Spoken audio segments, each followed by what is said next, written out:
कृष्णाय वासुदेवाय हरे परमात्मने प्रणतक्लेशनाशाय गोविंदाय नमो नमः। नमस्कार, स्वागत है आप सभी का हमारे YouTube चैनल में। आज के इस वीडियो में आप श्रवण करेंगे सफला एकादशी व्रत की कथा। आप सभी श्रद्धालुओं को सफला एकादशी व्रत की बहुत बहुत शुभकामनाएं। भगवान नारायण की कृपा सदैव आपको प्राप्त होती रहे। सफला एकादशी के व्रत में भगवान विष्णु की पूजा की जाती है और इस एकादशी व्रत में भगवान को ऋतु के सुलभ फल अर्पित करने चाहिए। नींबू, अगर, नारियल, सुपारी आदि भगवान विष्णु को अर्पित करने चाहिए और गुड़ और तिल का सागार लेना चाहिए। आइए श्रवण करते हैं सफला एकादशी व्रत की कथा। एक बार प्रेम से कहिए, बोलिए विष्णु भगवान की जय, एकादशी माता की जय। युधिष्ठिर ने श्री कृष्ण भगवान से कहा, भगवान, पौष मास के कृष्ण पक्ष की एकादशी को किस नाम से जानते हैं? उस दिन किस देवता की पूजा की जाती है? इसके व्रत की विधि क्या है? कृपया विस्तार सहित समझाकर मुझे कृतार्थ करें। श्री कृष्ण भगवान ने उत्तर में कहा, हे ज्येष्ठ पांडव, पौष मास के कृष्ण पक्ष की एकादशी को सफला एकादशी के नाम से जाना जाता है। इस दिन भगवान नारायण की पूजा की जाती है। पूजा पहले बताई हुई विधि से धूप दीप नैवेद्य से भक्ति और श्रद्धा के साथ करनी चाहिए। व्रत करना चाहिए। ऋतु के सुलभ फल भगवान को अर्पित करने चाहिए। यदि सफला एकादशी का व्रत भक्ति और श्रद्धा के साथ रात्रि जागरण सहित किया जाए तो 5000 वर्ष तक की जाने वाली तपस्या के बराबर फल प्राप्त होता है। यह समझाकर भगवान श्री कृष्ण युधिष्ठिर को सफला एकादशी व्रत की कथा सुनाते हैं।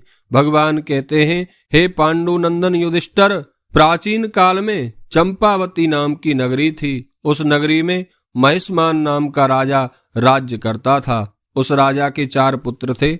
उनमें लुम्पक नाम का सबसे बड़ा पुत्र पाप कर्मों में लगा रहता था। वह अपने पिता के धन को पराई स्त्रियों और वेश्याओं के साथ खर्च करता था। ब्राह्मण, देवता, भगवान के भक्तों की निंदा कर उन्हें कष्ट पहुंचाता रहता था।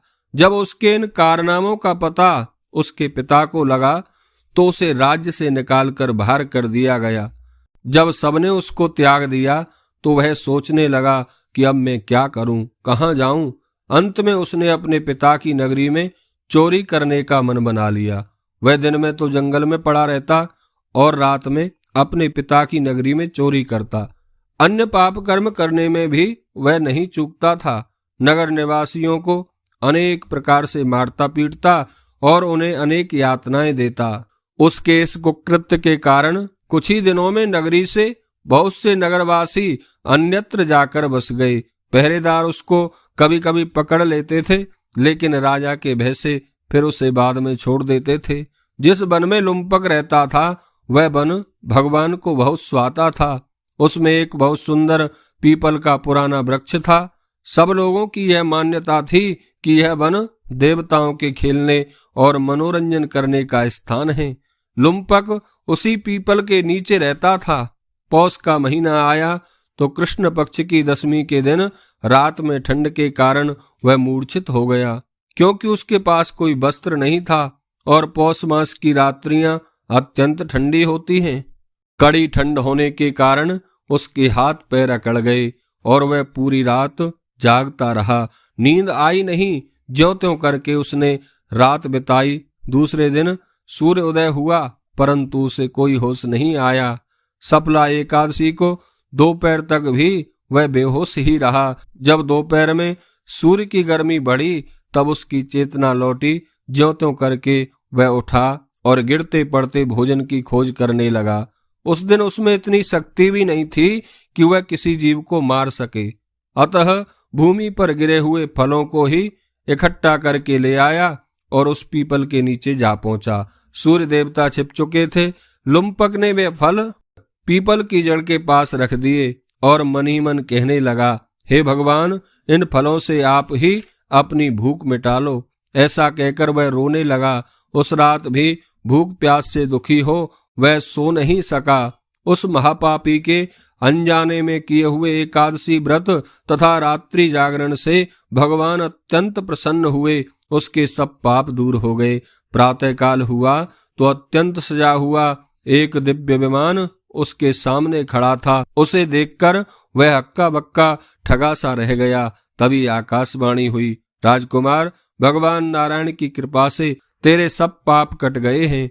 अब अपने पिता के पास जाकर राज्य प्राप्त कर ले। इस आकाशवाणी से लुम्पक बहुत प्रसन्न हुआ और भगवान की जय जयकार करने लगा।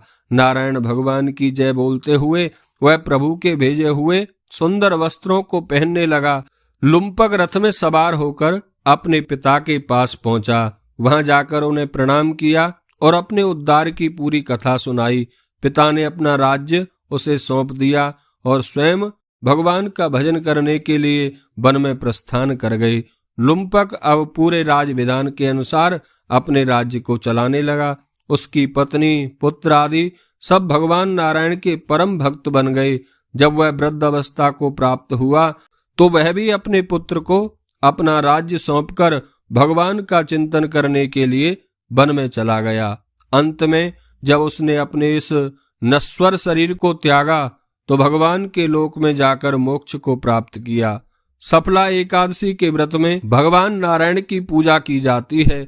नारियल, नींबू, अगर, सुपारी आदि से भगवान श्री हरि नारायण की पूजा करें और तिल और गुड़ का सागार लेना चाहिए।